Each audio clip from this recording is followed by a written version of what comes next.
Welcome to the Java Cafe, Java fam. Good morning, oh boy. Good morning, everybody. Good morning. Hopefully is that my voice. Good morning, everybody. Good morning. Today is Tuesday, January 13th,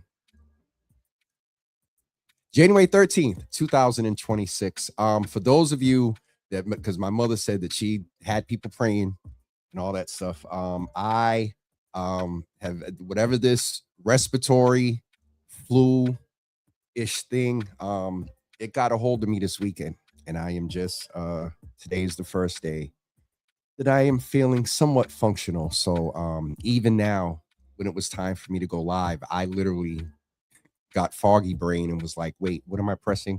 So, but I thought it was important. We canceled yesterday, but I thought it was important to still come back today and chat with you all about the MLK weekend kickoff. We found out, I think it was last year or the year before, that Amari, Andres, and a couple of other folks, the folks that do the breakfast, basically came together.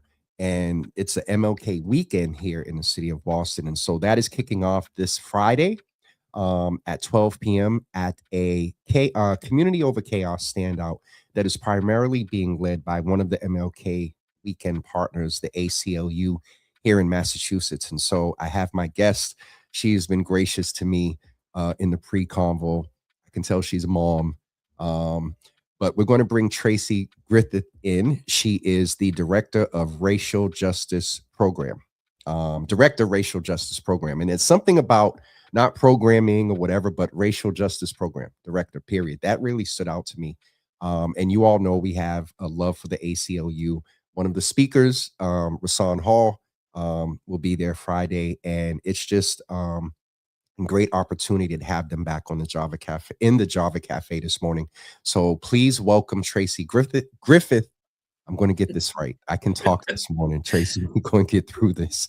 Welcome to the Java Cafe. I'm glad to have you here. And again, thank you for your graciousness in the pre-convo. We're going to get through this today. And so, yes, we are. Oh, yeah. Matter of fact, because you're going to do most of the talking. I'm going to ask a couple questions and then it'll be all you. But again, welcome. If you were to right now, based on the context, a lot of what the ACLU does, and we're not here to talk about, that, but if you were to describe sort of the work that you all do and where we are now, if you were to describe that work in one word, what word would it be? And then you can go ahead and give the greeting and then maybe a word. Sure. It's so good to be here, and thank you for pushing through. And we know that this flu thing is out there, but we're going to push through. And I'm glad you're able to carry us and host us today. Yeah, we one word for the work of the ACLU: committed. Committed.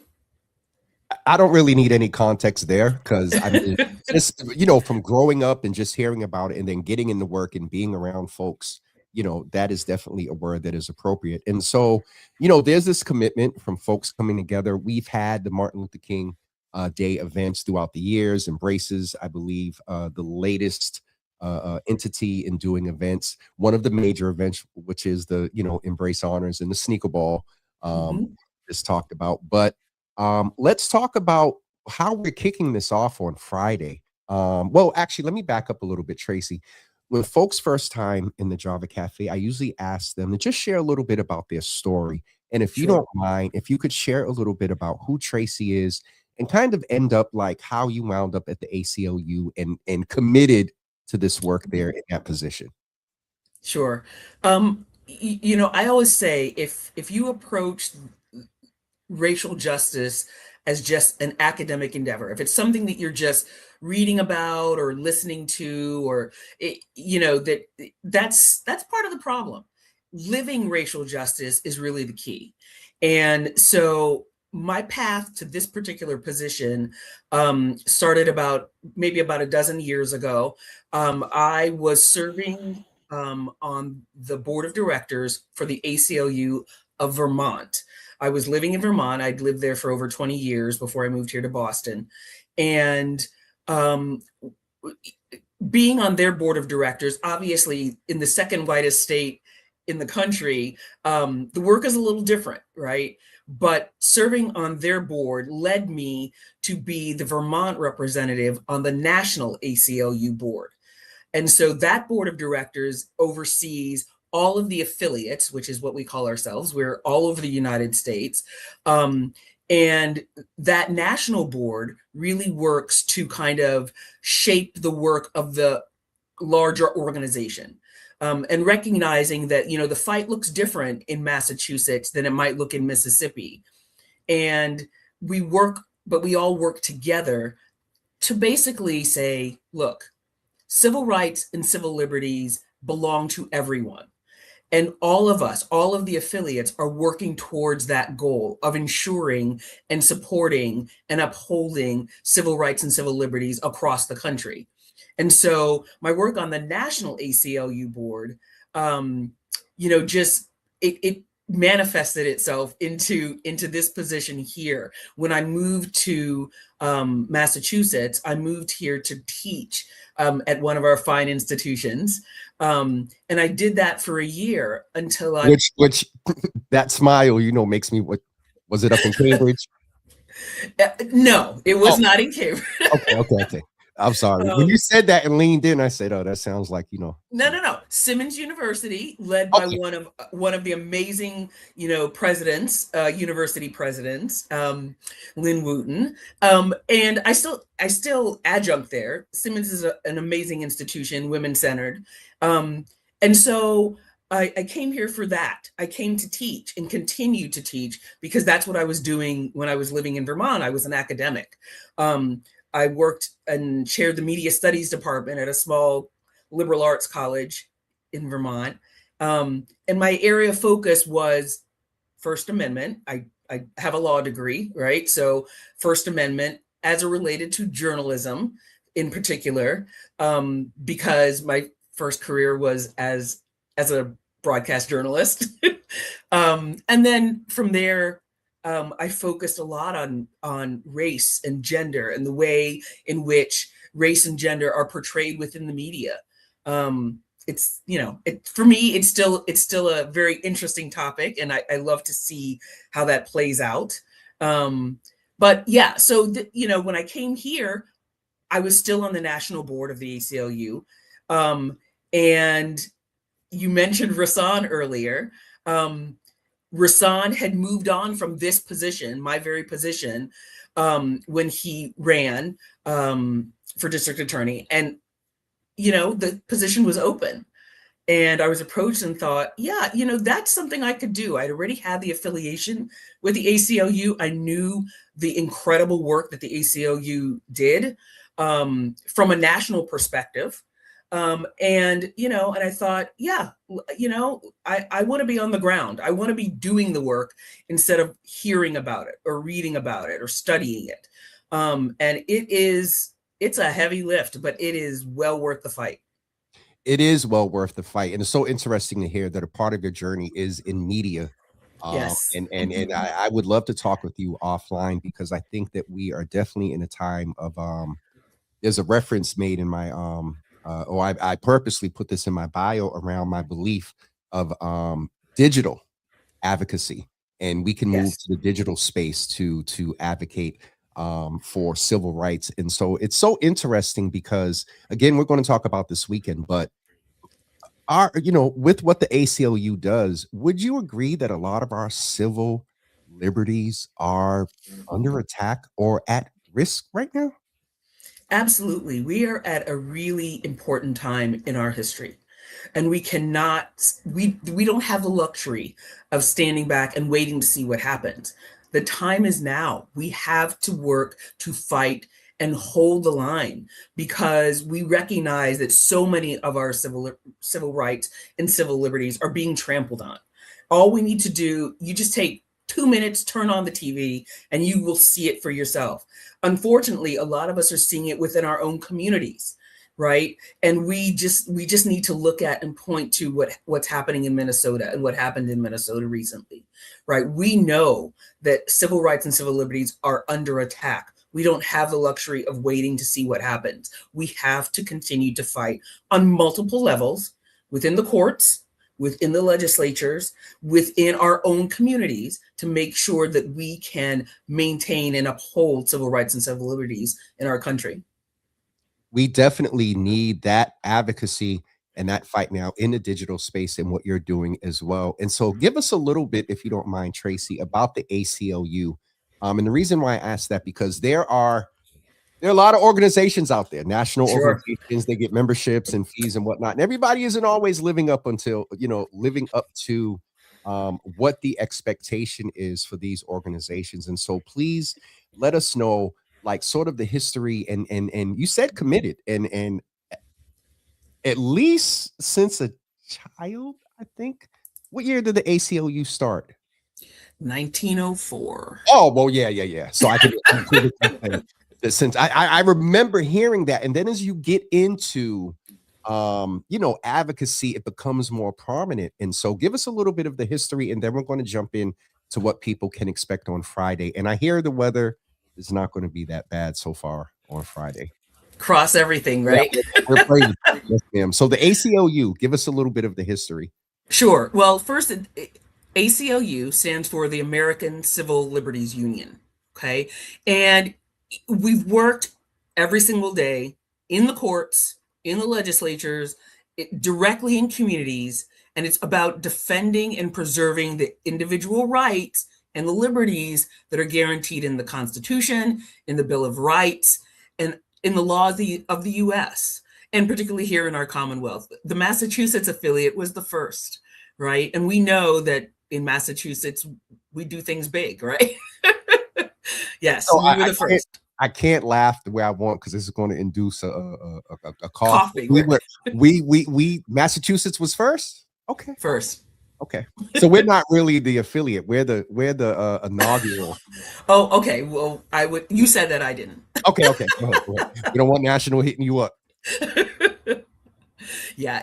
Look, here's the deal. We're really committed to protecting and advancing civil rights and civil liberties, particularly here in Massachusetts, right, as the Massachusetts affiliate. And it really is about carrying on Dr. King's legacy. It's about peaceful racial justice advocacy. One of the big achievements for Dr. King was his work on voting rights. And that's one of our big areas. We know that historically, in a little history, right, 1870, 15th Amendment was passed, right? It was supposedly to remove racial barriers to voting. But we know that there was still voter discrimination, there was still voter disenfranchisement, and it was really aimed at denying Black voters their right to participate in elections.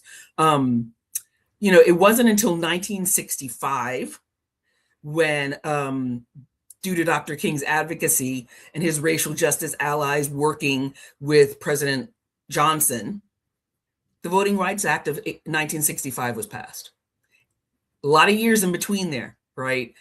And, keeping in mind that the voting rights passage was thanks in part to Dr. King's, march in Selma, from Selma to Montgomery. That march was about voting rights. So we know that showing up matters, right? We've got a history of that. Showing up matters. And, while the Voting Rights Act of 1965 was groundbreaking, a democracy by the people, not just the chosen few people, we know that the Supreme Court has weakened those protections over the last, 20 years. Right. So we know what's happened, and we know what's being pulled back. And, there's still a lot of work to be done on voting rights. And that's where we come in. That's where the ACLU of Massachusetts comes in. We started a program back in 2023 called BIPOC to the Ballot Box. We call it B2BB for short. And the idea here is that, we recognize that within Massachusetts, voters still face barriers to ballot access. Now, it's not necessarily, racial justice barriers, but, arbitrary registration dates that cut off voter registration. That's a barrier. We recognize that there are barriers for those with disabilities who face problems getting in to vote, or in some situations with mail-in voting. So, we recognize that some barriers still exist and we are working on them. So our BIPOC to the Ballot Box program helps to try to tear down those barriers. So that's just one aspect of the work that we're doing. I wanted to make sure I'm in the background here doing double duty. And I want to make sure that folks have the link to sign up. You can come, but to just give them in planning and logistics a number of people that are coming. This is it here. And so with that, there's the ongoing work, I believe you said since 1904. So that's 104 years, 102, what year is it? 100. I told you, my brain is up. Over 100 years. How about that? Go with that. Over 100 years.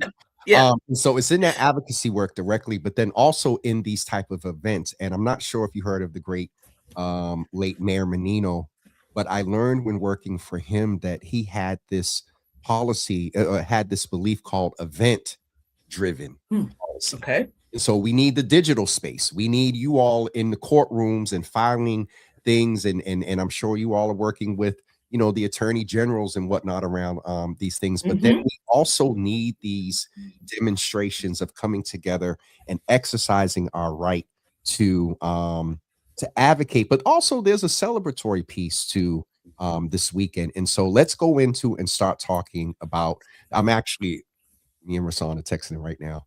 I love that. And so let's talk about what's going on Friday. Yes. Okay. So the event on Friday, recognizing that this is a little bit more history. 1965, Dr. King led that march from Dorchester, right, to the Common. Yep. Right on Parkman Bandstand, he stood and talked and gathered with like-minded folks, with allies. That's what we're doing, right? That's what we're doing. We are gathering with our like-minded allies. The event will take place at noon at the Parkman Bandstand, and it's hosted by the ACLU of Massachusetts, along with Embrace Boston. Imari is one of our speakers, and the Urban League of Eastern Massachusetts. Rasan Hall is one of our speakers. And we've got a whole bunch of sponsors and sponsor organizations as well, right? Disability Law Center, the League of Women Voters, Planned Parenthood of Massachusetts, 5051, and there are a number of other organizations that are partnering with us as well. It's going to be a peaceful unity gathering with motivated speakers that will inspire us for the racial justice fight that's coming. I wanted to make sure that folks know that we have the all right, James, where's the thing here? Jesus Lord. Okay, there we go. That's great. The link is in the comments, and you can go to sign up, and this is going to be a great event. I am honored when I got the email to host this. I am honored to be, and I've been in the bandstand before, but it hit me this weekend that, in the context of what is going on Friday, I'm standing in the same spot that Dr. King stood in Absolutely. Calling, for this. So there is some, and I don't mean to demean it and say nostalgia, but there is some sentimental encouragement and inspiration from being there. And so at 12 o'clock, we're going to gather. There's going to be speakers. I'm sure there's going to be some form of music. People come with the drums and like it's going to be a celebration. Yes, it absolutely will be. And it is really, the kickoff is to prepare us for the weekend's activities, but it's also a moment for us to look around and say, what, we are not in this fight alone. We've got partners, we've got folks who are willing to stand shoulder to shoulder with us and fight for our civil rights and our civil liberties. It is so important to recognize community. That's the whole idea, right? Because we know the chaos is happening. but we are in community. It's about being together and saying we are together in this fight. We are working with our partners and with our allies to make sure that our neighbors are protected and taken care of and lifted up. You are not alone. We are here. We are working for you. We will continue to do that work no matter what obstacles we face. This is an important moment. We can't let it pass by. We are in the middle of history. History is being made all around us. We are a part of it.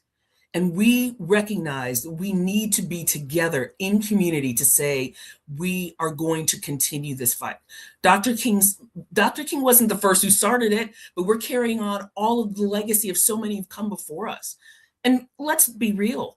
They had no reason to believe that all the work that they were doing was going to be successful. They didn't have the Voting Rights Act before it was the Voting Rights Act was just their idea of what was necessary to reach equality, right? And they passed it. We at least have their blueprint, right? Yeah. So we're going to continue this fight. We're going to continue the fight.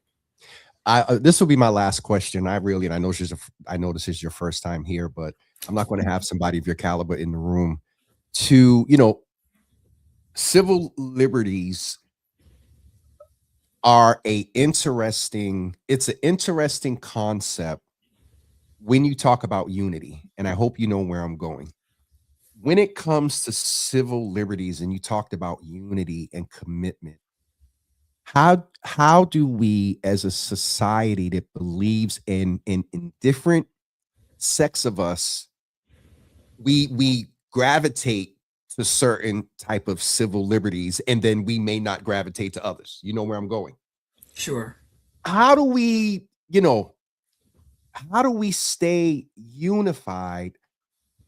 May not always agree with this particular civil liberty for this particular group or whatever, but and I'm sounding old school now. I think the caffeine's kicking in, whatever this the crux of the fight. It doesn't, they don't care. Traci, you know where I'm going. I'm sorry. How do we prioritize the greater versus a lot of the minutia and nuances of the variations of the civil liberties that different parts of us gravitate? Sure. We have to be able to see the humanity in everyone. We have to realize that what I would want for my child, someone else would want for their child. We have to be able to see the humanity in each other. Different, same struggle. We are all fighting for our humanity. Unpack that a little bit. Different. Say that again. Different what? But same struggle? Difference. Yep. Same struggle. We are all fighting for our humanity. We are all fighting to hold on to what makes us human, the things that we need, the love that we want, the rights that we all have or should have. The difference, if within the disability community, they want to be seen as whole humans. Within the Black community, we want to be seen as whole humans. With difference, same struggle. Is that a model in the ACLU? Because if it's not, then your marketing team needs to snatch that up and because I get it. I'm a full transparency. I'm a Black gay male, and I get some of the civil rights and I'm like, in these times, y'all, we and it. All right, Traci, I'm going to get you off of here before I get in trouble. I really appreciate you coming in with us this morning. I wanted to make sure that we reminded folks that on this Friday at 12 p.m. at the Parkman Bandstand on Boston Common, Community Over Chaos MLK Weekend Kickoff 26, a unity gathering sponsored by Embrace and the Urban League, and a lot of the primary leading is with the ACLU with our guests today. And so we do have the link in the comments for you to sign up. You're not required to sign up to attend, but it would be great to know just for planning and numbers and logistics. And so please plan to come out Friday. At some point, I'll be going live on Friday, so you can tune in and hear some of the speakers. Rasan is over there on Instagram as well. And so we're excited about Friday. It's going to be my first outside since this weekend. So I'm going to rest up well. But is there anything that we miss for today as far as logistics? Do people are there things that don't bring? Are there things that you want people to bring? Do you want signs? Do you want Absolutely. And okay. Yes. We'll have a sign making station on the common. So if you come down, we will have signs for you, and you can add whatever you want to the signs. Look, we want folks to come and be in community with us. Today, this time more than ever, we need our Massachusetts community to join hands with us and to advocate for racial justice. Similarly to Dr. King, the ACLU, we're fighting hard, right? And we need you in the fight. We need you in the fight. We are fighting against systemic racism. We are fighting against inequities. Immigration, we're fighting for immigration reform, for voting rights. We're fighting for so many civil liberties and civil rights, and we need you in the fight. So even if you can't join us on the bandstand, on Friday, although we want you there, we want you to be in community with us. Even if you can't join us on Friday, join our action team, right? Join the Aclu action team. All you need to do is Google ACLUM action team, www.aclum.org/action team. Wait a minute, hold on. Now, volunteers make it work. What is it? Right? I was trying to get it, and then you went too fast. Okay, www.aclum.org/action team. Join us. There's so much work to be done. Okay, there it is. I'm going to make sure I put that in the comments as well. Is there a hashtag for Friday? So even if people can't participate, they can post and put their comments or things like that. That way we can bring that digital advocacy. If they can't come Friday, they can still participate at virtually. I have to get back to you on that. Tell David and the marketing team I'm sorry. But no, you definitely, once you get that, let me know, and I will let folks know. Uncle Thaddeus is in the room. It starts at 12 o'clock. Yes. At the Parkman Bandstand. Yep. Okay. All right, Tracy, thank you so much for being with us this morning, and I will be down there Friday morning. And I'm looking forward to it. I am really looking forward to it, to being a part of this and bringing, the Java family into being a part of this, virtually as well. So absolutely. It's so great. It's so great to join with you in this. And again, it's about community over chaos. We want community. We're fighting for community. And that's what this is. And yes. Yeah. All right. We'll be another half an hour. And I'll be passed out. All right, Tracy, thank you so much. Please give the team there my best, and I will see you. Thanks so much, Jimmy. All right, thank you. Bye-bye. Take care. Folks, I hope you were encouraged by what Tracy shared with us about the ACLU and their fight.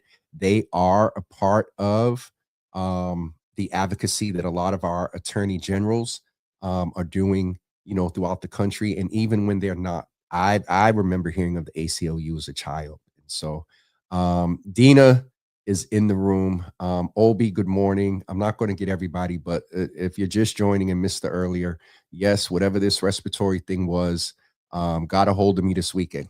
This is the first day where I'm still not 100%.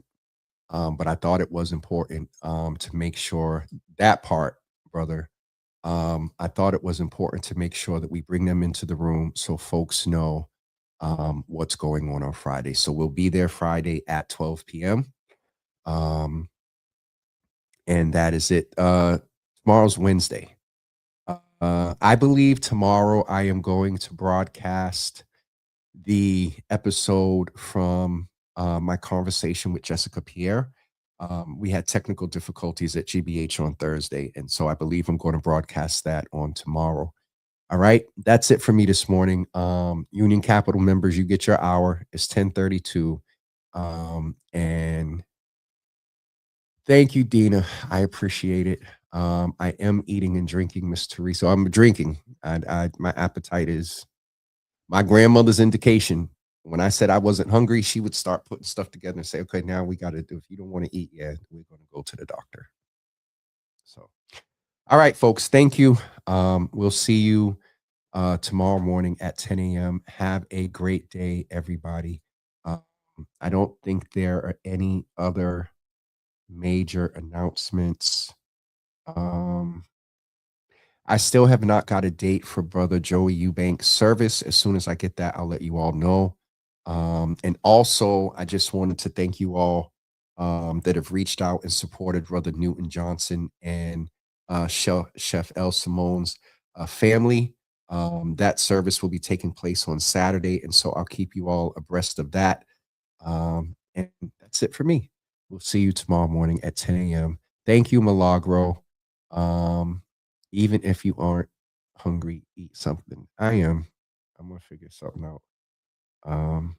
All right, we'll see you guys.